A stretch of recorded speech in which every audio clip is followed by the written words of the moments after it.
Broadcasting from the business capital of the world, this is the Podcast Business News Network. And welcome back, everybody. We are, as a society, fascinated with horror stories. There's so many movies, TV shows, books that center around scaring us. And it's fun. Today is Halloween when we're doing this show.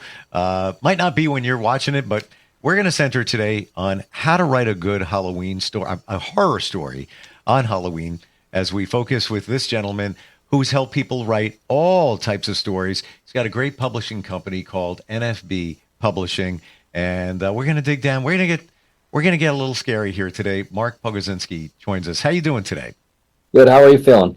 Good. This is, I think back to so many different movies that we've seen and how they made us feel and what made it work within that story. And the first thing that comes to mind for me is making it believable. And there's so many different scenarios out there, but am I in the right path there that you're not going to get scared unless you feel it, like you're believing the story? I think that's an important aspect of it. It's putting someone in a position where they have no control or power, where they have to run, whether it be from like a killer or an alien. And like for your example, setting it in the everyday is a great way to go about it. As someone's trying to write a horror story, you look to like what you enjoyed in terms of scary, in terms of what frightened you, and that usually is a good track to start your project. We can go like to the classic, like Halloween, suburban town, babysitter, watching the kids on Halloween, and then we add the villain, and the villain is unstoppable. You have to run. They put different situations where you think you're safe, and I think that's where you get your best jump scares, where the audience thinks that something else is going to happen, and then you give them something to terrify them. That classic jump scare. And it's tough to do with writing too, because again, someone's reading a book, they're not watching it happen. There's no music behind it, so it's a great way to go about writing a story, especially if you're interested in that genre. But it's not an easy road to get someone to jump scare with a book, or toss the book aside and like go tell someone what they just read and like, oh my God, I'm never going to get that out of my mind. And that doesn't go from all authors, right? To have something embedded in someone's mind. For the horror writer, it's something scary or terrifying. And I like the idea of the everyday, and I like the idea of giving someone a scene that they know and changing it. And that's, if you look at Stephen King, that's what he used. He took everything that you loved as a kid, your dog, your car, your prom, and he ruined it. Wow. A good horror writer will do that, taking something that you cherished and twisting it so now that you're terrified of it. I never thought about the challenge of a book, because if it's a movie, TV show, series, you've got lots to work with to help scare. The music alone can amp it up. When it's a book, it's your eyes and your mind, and that's it. So it seems like that is the bigger challenge of all of this. I think that also the novel is more difficult. A short story collection, I think, is easier. And if, again, you use Stephen King as an example, he starts off as a short story writer because it's difficult to maintain that tension over 300, 400 pages. And if you want to become a novelist, again, a great way to start is that short story, especially if you want to do suspense or horror or even crime fiction. Can have elements of terror to it, suspense, and like those jumps. Or when someone has to reread something, did I read that correctly? Oh my God, I can't believe that happened to that character. I mean, those are all positive things that the writer wants the reader to experience. Okay, and again, it's a stereotype that horror writers and mystery writers are just a little bit off because they spend their days thinking about terrible things. how do I terrify? Like, how do I terrify Steve right now? Is there someone behind him? The light flashes. This is what we think about.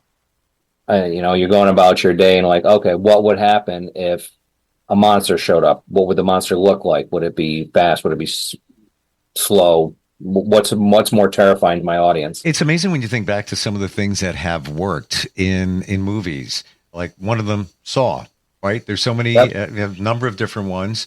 The premise is essentially same. The other one, Human Centipede. Remember that Ugh. one? I mean, again, someone made that movie.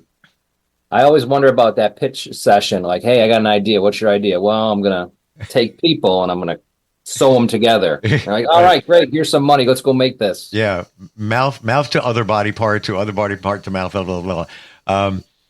But it was scary though. When and I actually was flipping through and I saw it again and I'm like, well, let me watch this again. And when you think about people sewn together, having to move together because they're connected together.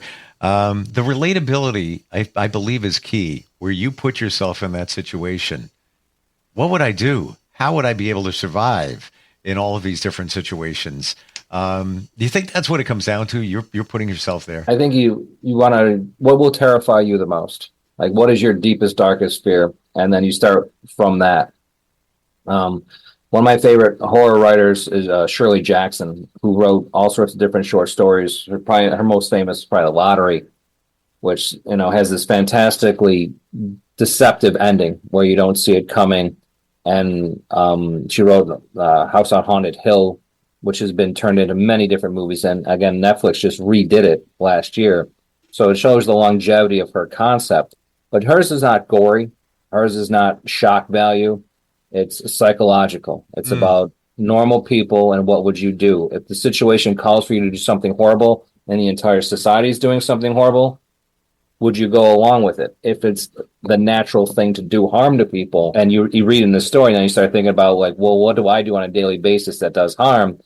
She puts you in those situations where it's a moral ambiguity combined with horror, with the supernatural. And I always thought that was a fascinating way to go. I don't think it's easy to do that, but I like that idea. I like that moral ambiguity combined with my horror. Like with the Human Centipede, what was the motivation for those characters to do that? And then again, it's an interesting idea. I would love to have seen that pitch session. Right. When someone comes on like, this is my idea, and you're like, I've never seen that, so I guess we're going to give that a thumbs up. So I think that's a great analogy, a great story. It's gory though, and I see your point where psychological is something different. It's almost like when you see a comedian, and there are some that get a little raw and use certain language and whatever works for them, but then there's other ones where they can be funny without even saying anything dirty, risque, whatever it might be. To me, that's the psychological part of what we're talking about. Can we look at some of the titles that you have helped publish? It's scary. I do think you bring up a good point about that line between shock, gore, and horror. We see it crossed a lot in movies and books, and I guess it depends on the type of author that you want to be. You had a couple books where it is a shock, gore, and that's what they were going for, and other books that were more subtle. Again, I'm a big fan of the short story genre when it comes to horror and terror books. So we did one, Restless Nights, as a short story collection, 13 Tales, of course, of the Macabre. And again, these were a little bit more high-end, a little bit more Edgar Allan Poe and what they were trying to get to without the shock horror of it. We had another one of Darkness and Deathless, which had horror aspects, but wasn't a horror book. And I think those aspects punctuated the plot. Like you're reading along, it's a little psychological, it's a little philosophical, and then wham, there's a scene of hyper violence, and it keeps you off kilter. So I thought those are excellent examples. A couple other mysteries we've done in the past. We've done multiple murder mysteries, and again, you got to put yourself in the frame of mind of a murderer. to write those things as well as a detective. So it's always interesting to see what people produce. I don't see as many horror books as I used to, but we do see it in different other genres like TV, movies. We did another great one called The Face of a Monster, which was about the beginnings of a serial killer, someone who was abused, had to deal with it a certain way, and then it's an interesting psychological take on it. If I'm dehumanized, then everything is dehumanized around me. If I find no value in myself, how can I find value in other people? So there was a darker, deeper aspect to that. And again, some of those, I like those that have a little bit more. They have the gore, but they have a little bit more underneath. And I think those are interesting books to read.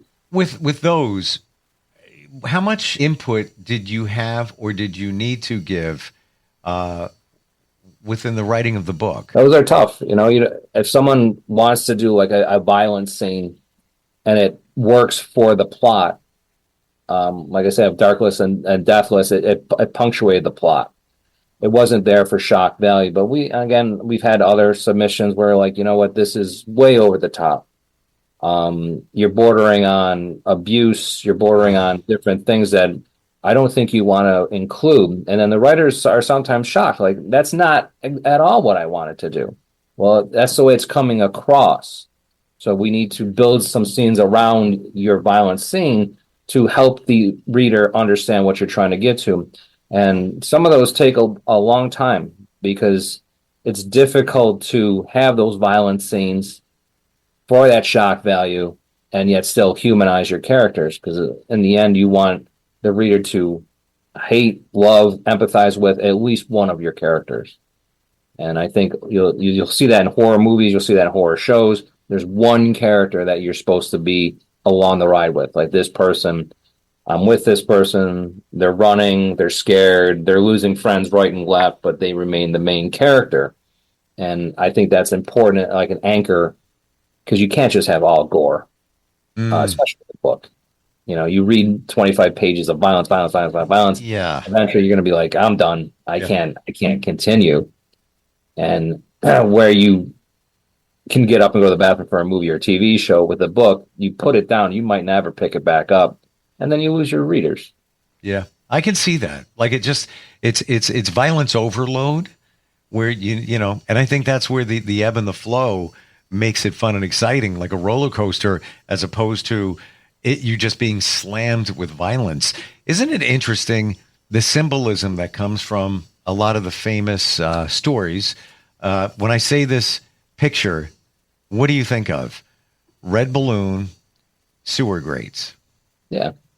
It's amazing. He's the master, right? Stephen King. If you read his books, there are certain tropes that he always uses. Putting children in danger, cemetery, automatic empathy, automatic, I want to protect these children, automatic, I'm worried about what's going to happen to them. And then once he has you with that, then he can start manipulating the fear. Then he can start adding the monster, or in the case of Pet Sematary, the adult making the terrible decision about trying to resurrect something that shouldn't be resurrected. But it starts with that first initial child in danger. Cujo is another one. Empathy built in right away. And when I do talk to horror writers and people are going to try that, I steer them towards Stephen King. Look at what he does.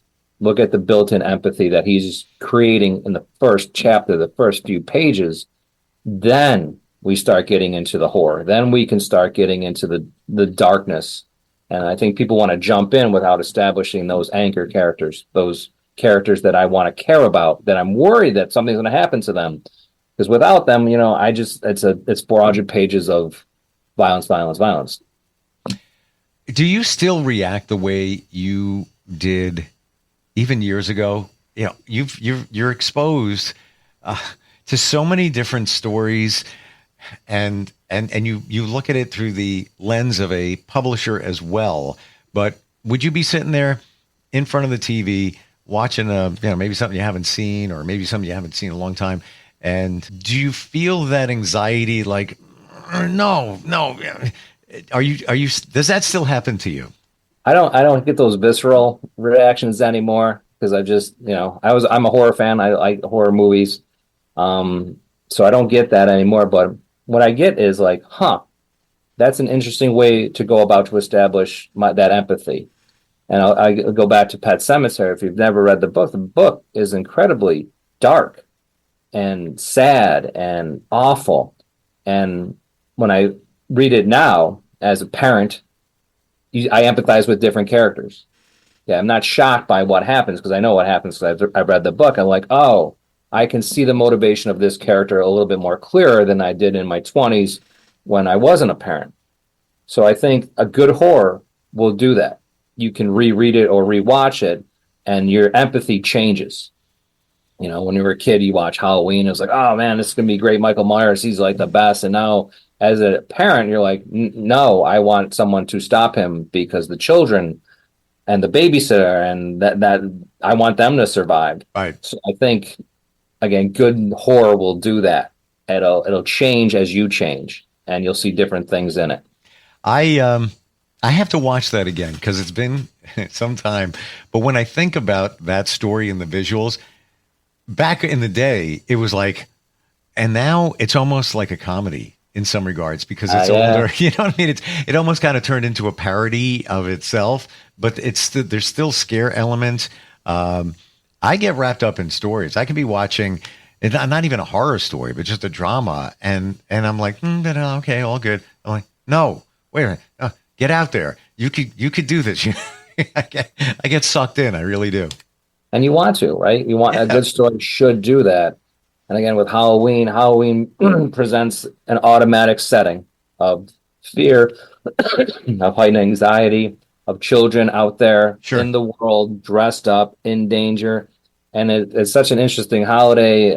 It goes back to the Celts, and there's a lot of different aspects to it that lend itself to a good horror movie. And I think this time of year, especially where I live, when the leaves are rustling and the wind is blowing and the moon is being covered by a cloud. I mean, these are classic tropes for a horror movie, a scary movie. And as you say, if it's a classic one, it'll be parodied, it'll be remade. Like Frankenstein. Frankenstein's Monster is a great black and white movie. It became the archetype for that character, and yet another one's coming out because the story still resonates. I don't want to die. I want to bring back the people who died because I love them. What am I willing to sacrifice? And then we add the horror elements to it. So you have that base, interesting story of a human need. I don't want to die. I don't want anyone I love to die.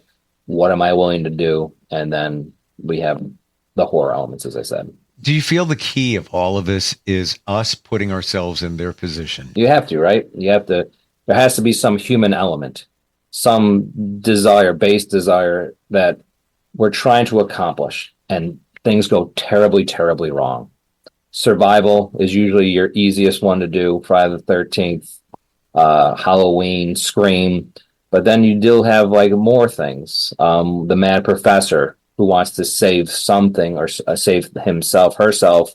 What are you willing to give up? What taboos are you willing to break to gain whatever you want, whether it's immortality or bringing back the life of a child? Like Pet Sematary, how far are you willing to go? And I think a good author will take us on that journey to that point where we're like, you know what? I can only almost see myself. If I had lost a child, what would I do to get that child back? And that's a great story. And then we add all the terror elements to it.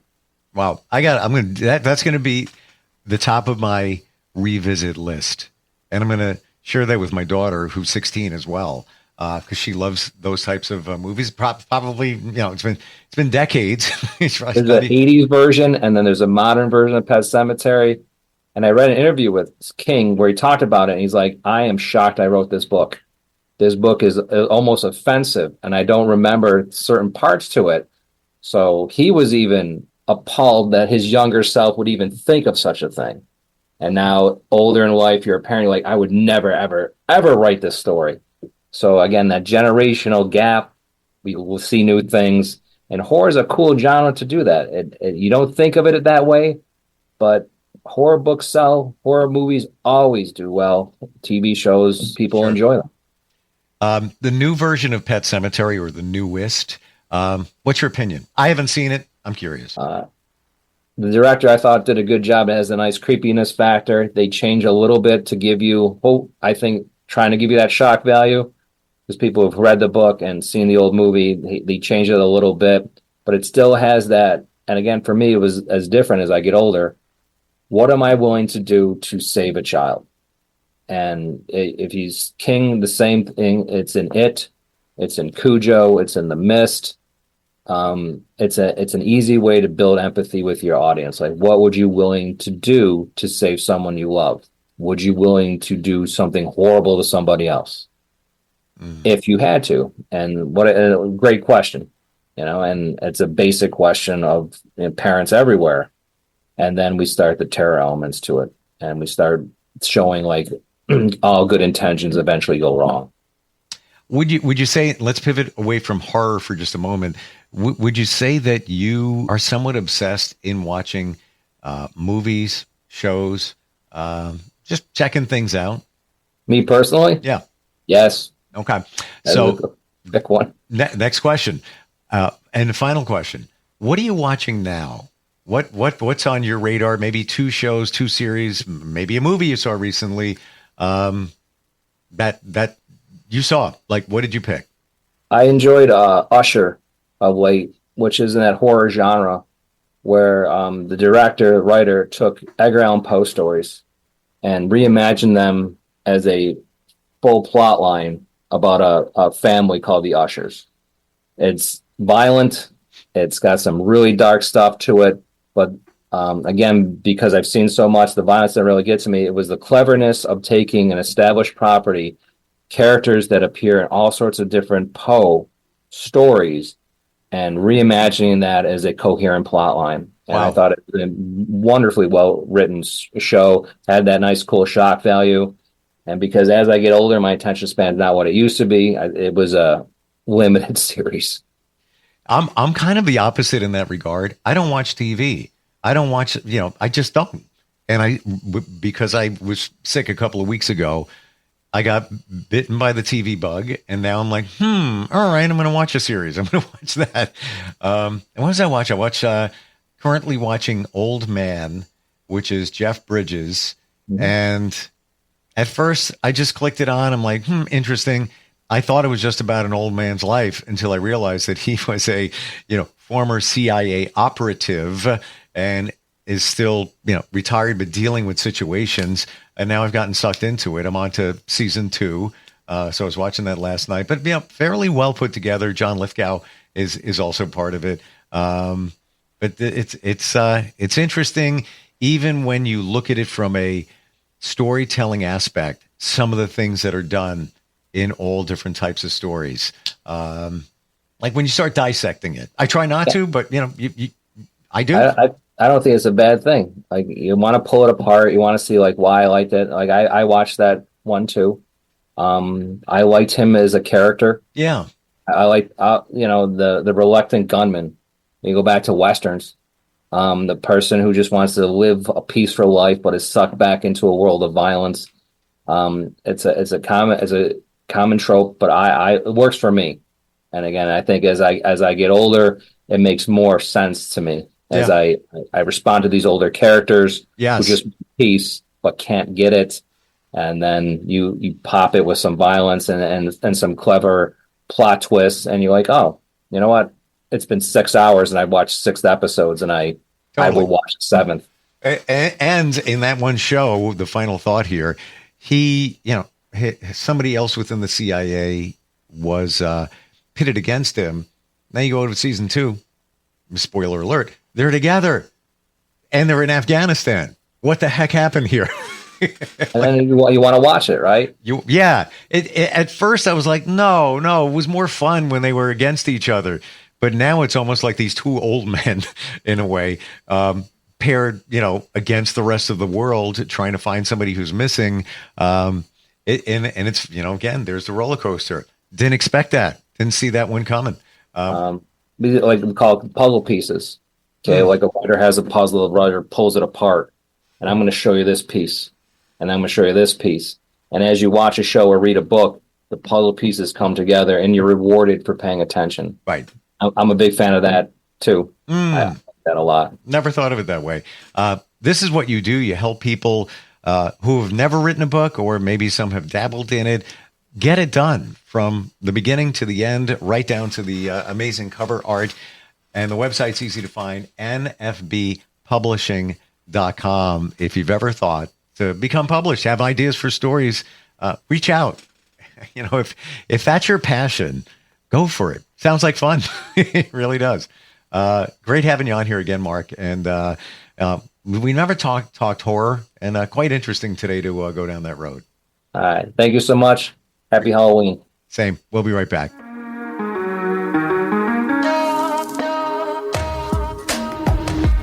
Broadcasting from the business capital of the world, this is the Podcast Business News Network. When it comes to making plans, you are the best. What about those round trips that you plan in advance, which are perfect on your way there and perfect on your way back? Or those meetings with friends for which you make a group chat 3 months before so that nobody or anything is missing? Or your daughter's first birthday party. You planned it with such dedication that instead of the first, it felt like our 15s. The same way you plan each detail for those moments. Start planning to protect you and your loved ones from a natural disaster. Sign up for local weather and emergency alerts. Prepare an emergency kit. And make a family communications plan. Protecting your family is the best plan you can make. Get started at ready.gov/plan. Brought to you by FEMA and the Ad Council.